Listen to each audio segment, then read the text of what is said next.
ꯃꯈꯣꯜ ꯂꯣꯔꯕ ꯁꯥꯎꯔꯕ ꯃꯄꯥꯅ ꯂꯥꯎꯔꯛꯂꯝꯃꯤ ꯁꯔꯨꯛ ꯃꯄꯥꯟꯗꯒꯤ ꯄꯣꯠꯁꯦ ꯀꯥꯟꯊꯣꯛꯆꯔꯒꯦ ꯑꯁꯥꯕ ꯌꯦꯟꯁꯥꯡ ꯇꯦꯡꯒꯣꯠ ꯑꯗꯨ ꯄꯥꯏꯈꯠꯇꯨꯅ ꯃꯃꯥꯒꯤ ꯃꯀꯣꯛꯇ ꯍꯩꯖꯤꯜꯂꯤ ꯃꯗꯨ ꯎꯕꯗ ꯅꯨꯡꯉꯥꯏꯇ꯭ꯔꯗꯨꯅ ꯕꯦꯅꯤ ꯆꯪꯁꯤꯟꯈꯤꯗꯨꯅ ꯃꯄꯥꯗ ꯍꯥꯏꯔꯝꯃꯤ ꯃꯗꯨꯗ ꯃꯄꯥꯅ ꯑꯉꯥꯡ ꯃꯤꯉꯝꯕ ꯑꯩꯅ ꯇꯧꯕ ꯊꯕꯛꯇ ꯉꯥꯡꯂꯤꯕ ꯍꯥꯏꯔꯒ ꯆꯥꯛ ꯌꯥꯎꯔꯤꯕ ꯄꯨꯈꯝꯗꯣ ꯃꯉꯣꯟꯂꯣꯝꯗ ꯂꯪꯁꯤꯜꯂꯛꯀꯗꯕꯒꯤ ꯇꯧꯕꯗ ꯄꯥꯏꯗꯨꯅ ꯈꯔ ꯏꯜꯂꯨꯕꯗ ꯆꯥꯛꯈꯨꯝ ꯃꯥꯡꯗ ꯇꯨꯊꯣꯛꯈ꯭ꯔꯦ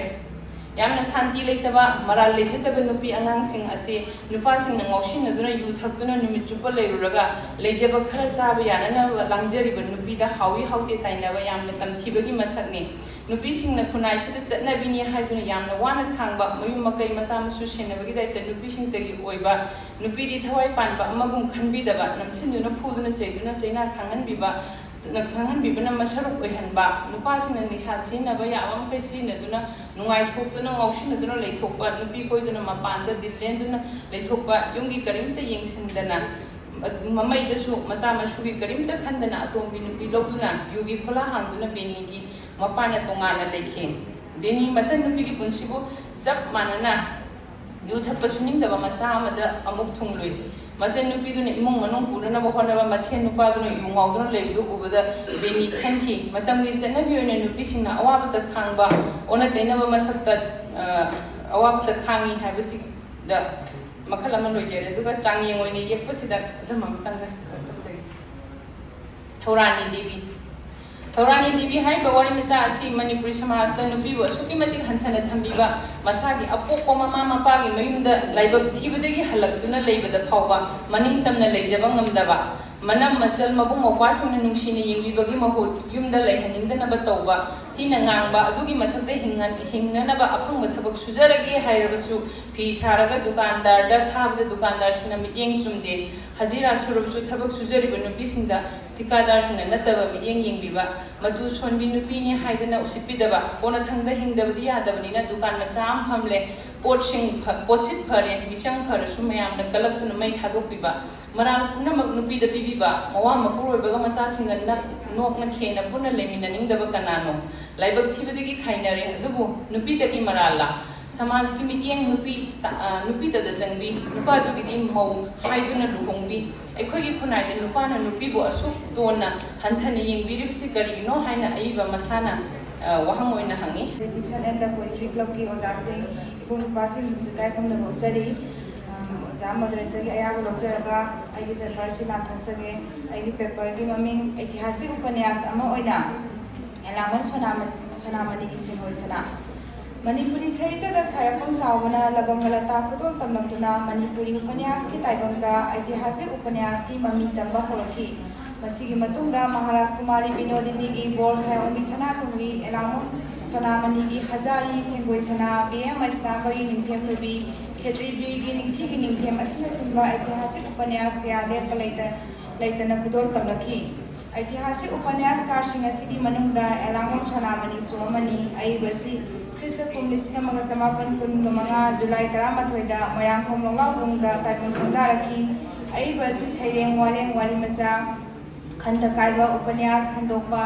पुंसी वारी अमदी वारी मसाना सिंबा साहित्यगी लेसन कयादा खुद थाबिरमी अइबसी तोंगान तोंगाबा साहित्यगी मना कयासु फंगिबा थोदोना सिंथानबदा मतिक चारबा अइबा अमनी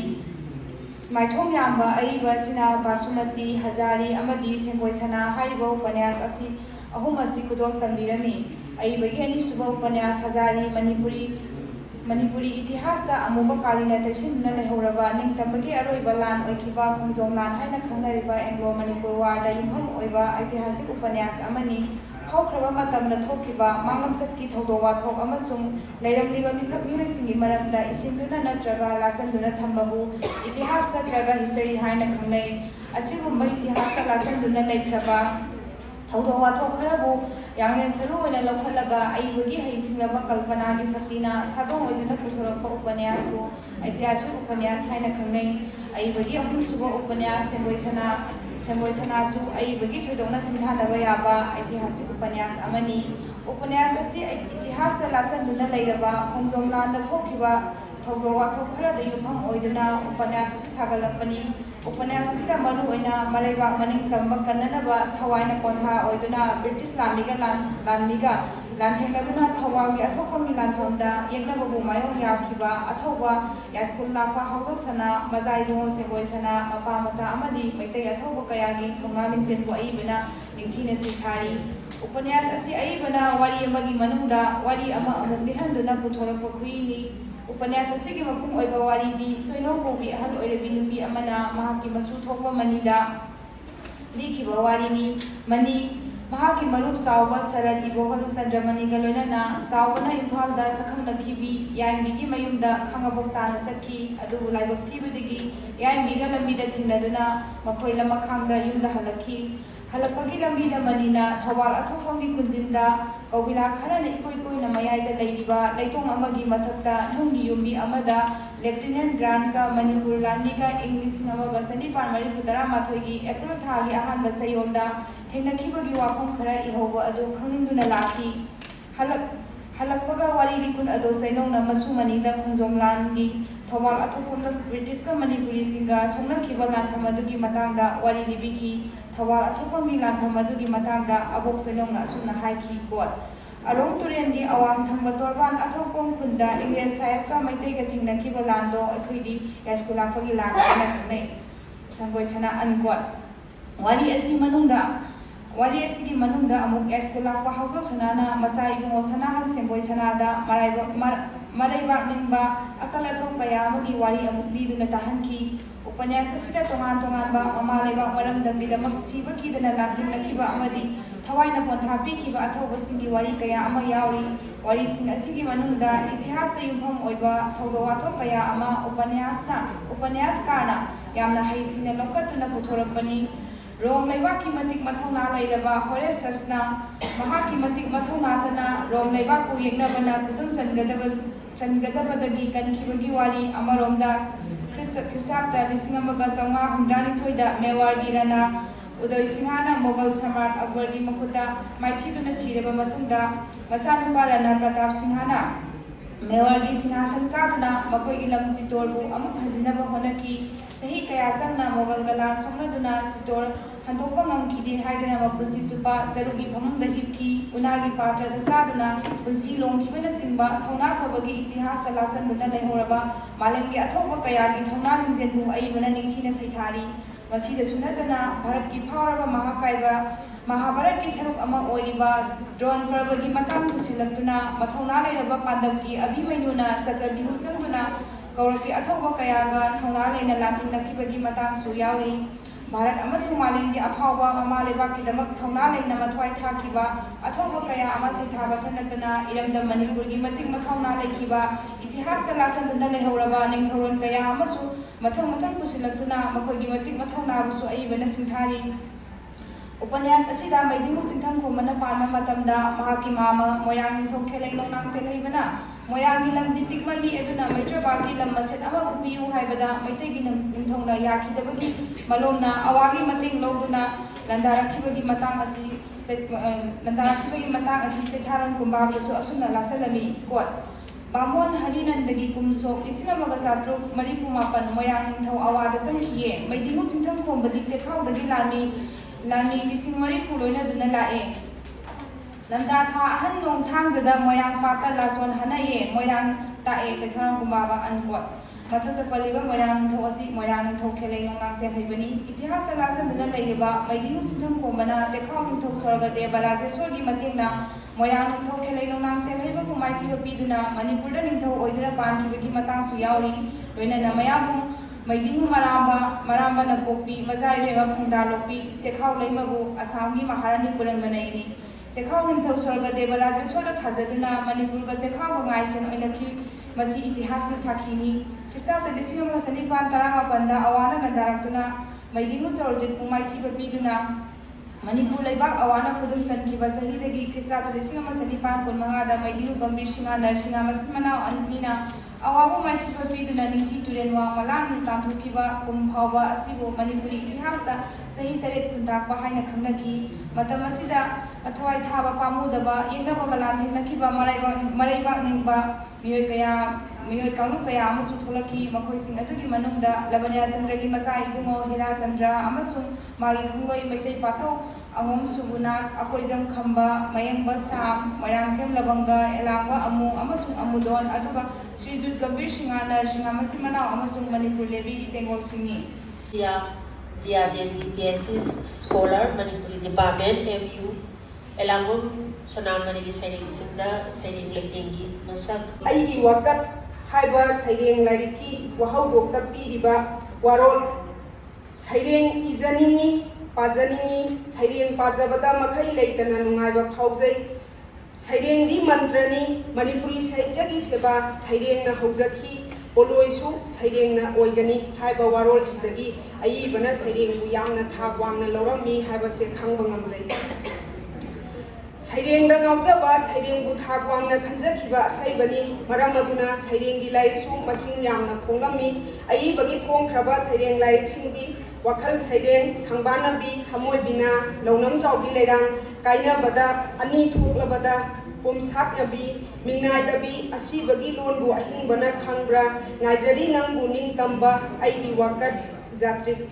Aibasi Sailing da Natana Wari Macha Khanda Kaibya Upanyas Handokpa Punsi Wari Amadi Warengna Jingba Saitagi Machal Singdasu Khut Tharami Punna Lairik Yankhai Khudolam Laba Maman Yamlaba Manipuri Saitagi Arangba Thawan Misak Singgi Marakta Amani Aibana Manipuri Saitagi Damak Lauramba Thaudan Singh Tamnamba Khudol Singbu Singthatuna Manipuri State Kala Academy Award Saitya Academy Award Saitya Academy Translation Award Amadi Maming Leiraba Saitya Ratana Haiba Mingthon Phawba Piduna Ikai Khunaki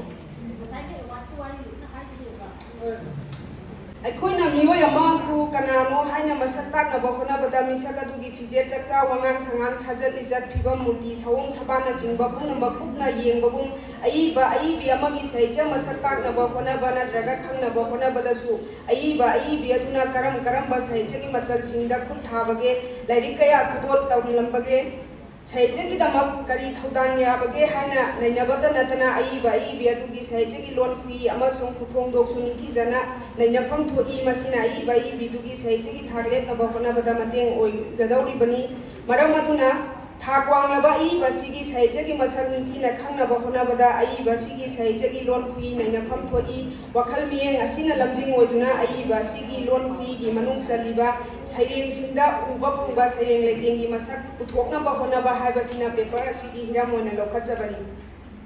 Saitya da Alankar Sailing Leitengi Masakni Mipung Khudingmakna Phajaba Haibase hiram khudingmakta pamnai hiram khudingda Phajanaba honaba karigumba thabak ama thoram ama pangthoknaba honaba matamda ningthina sem saduna Phajanaba honaba haibase miyoibagi haunasani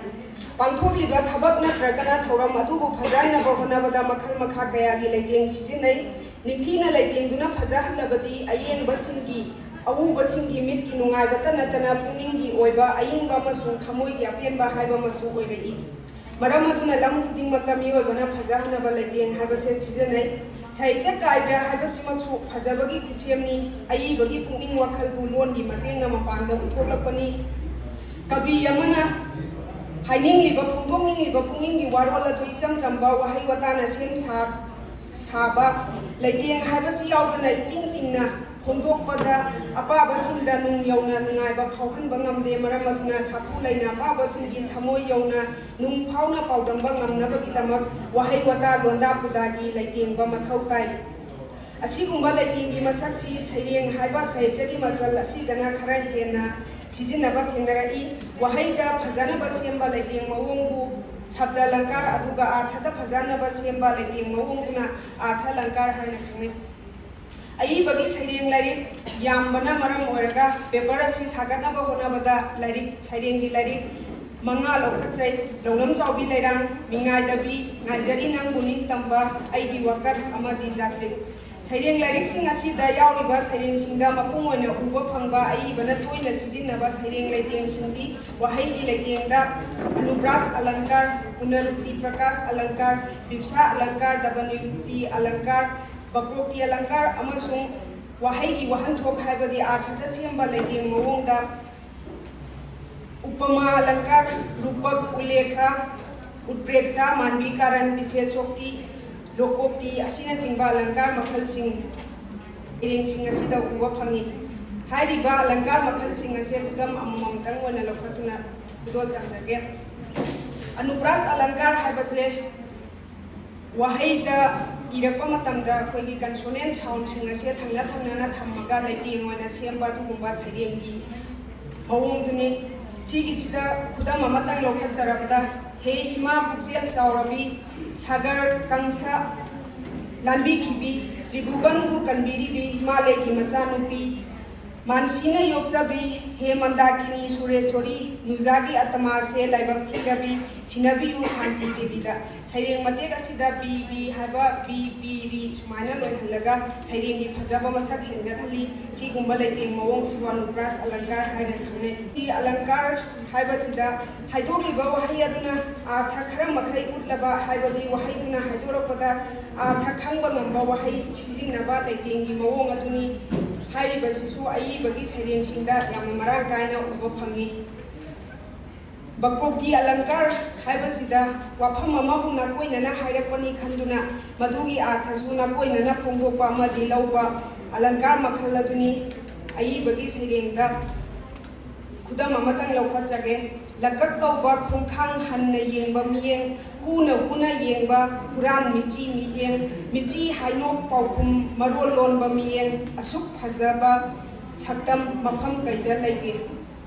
सैरेंग मतेक असिदा असिमुक फजबा सक्तम अमा अतोपा मफम अमत्तदा लैते हाइबसिबु असुक फजा सक्तम मफम कैदा लैगे हाइना नाकोइनना फोंदोपगी मसक उरी सिगुंबा लैतेंग मवोंग असिबु बक्रोक्ति अलंकार हाइना खंगै अर्थ अलंकार की मखलदा उपमा अलंकार रूपक अलंकार उल्लेखा अलंकार उत्प्रेक्षाना चिंबा अलंकार मखल सिजिनबगी मसक उरई खुदम ओइना अमतंग लौखतजरबदा मानवी कारण अलंकार थवाई पांडबा पोसक्ता थवाई पांबा पोटी मगुन हपसिंदुना थवाई पांबगुम सिंथाबदा उबा फंगबा सैरेंग लेतेंग मवोंदुनी मसी इंग्राजी की पर्सनिफिकेशन हाइबा फिगर ऑफ स्पीच मखलदुनी सैरेंग लेतेंग मखलसिमदी अयिबगी लौलम चाउबी लैरांग हाइबा लाइरिकसिदा याउरिबा सैरेंग अयामबदा सिजिनबा थेंगै अतोपा खुदम अमतंगा लोकोक्ति अलंकार हाइबसे करिगुंबा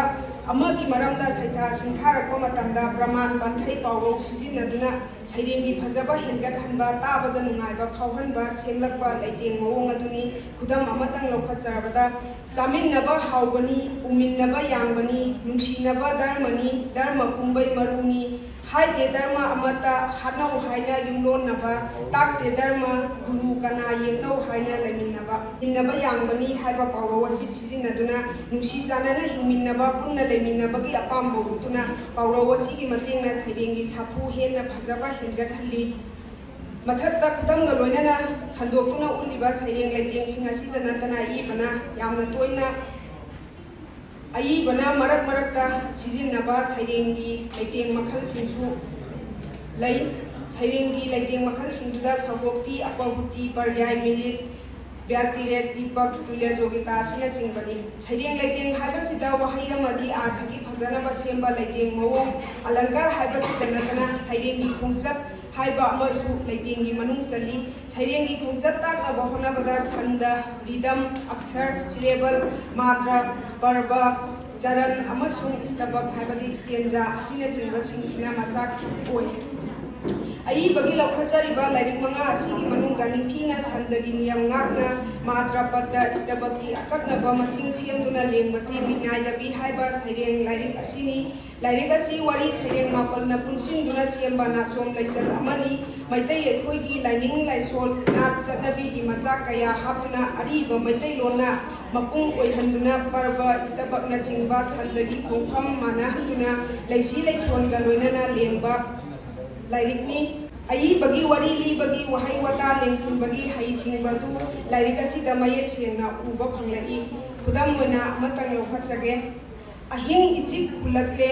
hajasu wangna piglakle nongyai chabuk yaurakle taibang kumba yatakle lona kuning kana ningol ka bulale do saragi pauron satuna thongjil na taikangle do tamu kaida thorakle kharai thongal lankre hingol jaigoi wangmada yangbi khongdoi ulakle Thanggapat sidai tamlakle sana kunung sana thongi sana khongnang makhongi tala khongnang datani ayambana matra tare na mapung oiduna parba natraga pata ama sarai karigumbada matra masing tare nipan taruk na parba oiduna simlakpasu thengai masidi sayengi sandagi paring ama thamnaba honabada leiteng leithep oina choithorakpagi mawongi Mingai dabi haiba lairik asida saireng khungsat mawong ningthina ngakpagi masak ubabum atopa saireng sing asidadi thengnade saireng amagi pareng singda matra masing manahanduna pareng masing akaknaba istabak semduna lengba saireng singsu uba phangi aibagi mapung oiba ayamba saireng singda payar sanda mitrasar sanda muktak sanda na jingba sanda makhal sing sidinaguna saireng lenglakpagi masak thengnai saireng Ai bagi saireng lon thot nawi ninthi jana laisi leithon bagi masak thengnai apa basingda laina khanghan bangami mingai da binatana lairi kuting makta yauriba saireng singda sanskrit bangla gi wahai wata yamna marang kaina sidinai amadi vaishnava dharma gi mami ninthi na tai kabi ama natraga sahityakar amagi khusemabu nainabagi pankhaidi loibanaite manipuri sahitya gi pukaida lairi yangkhai khudolam liba Thakwang-laba aiba sigi sahityagi khuibu paper sida pukhatsariba kharasi khaktangna asini haina lepadi oithokte hena nainaba mathau tai macha manau oiba aikhoina lepa leitana chokha banaidana aiba sigi pak chauraba sahityagi ipakta iruptuna iroiduna sanapham thoi sanakhisi nainakhisi hijinkhisi tunggi mirol singna su hena nainaraktuna aiba sibu hena sanglakuna masek mangal khudol ba oirasanu Ganjani, Tokyo saireng fazaba puthoknaba yam technical oiba ta mayam ama sisinadana honajai